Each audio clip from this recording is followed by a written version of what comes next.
Pending బిల్లుల కోసం 2 సార్లు సచివాలయంలో కాంట్రాక్టర్లు ధర్నా చేసే స్థితికి రావడం దేశంలో ఇదే మొదటిసారి కావచ్చన్నారు మాజీ మంత్రి హరీష్ రావు.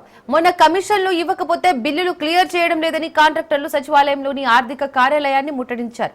ఇప్పుడు అదే సచివాలయం 2nd ఫ్లోర్ ఫైనాన్స్ డిపార్ట్మెంట్ ముందు కాంట్రాక్టర్లు మెరుపు ధర్నా నిర్వహిస్తున్నారు.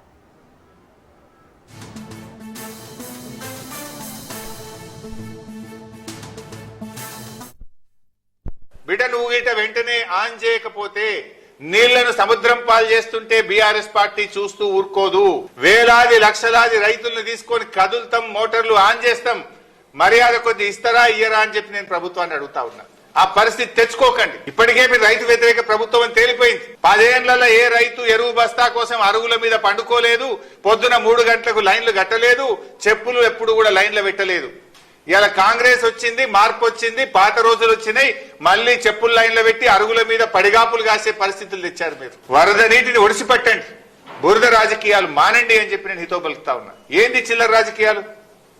కాళేశ్వరం కూలిందనే ఒక బురద రాజకీయాల కోసం వరద నీటిని సముద్రం పాలు చేస్తారా?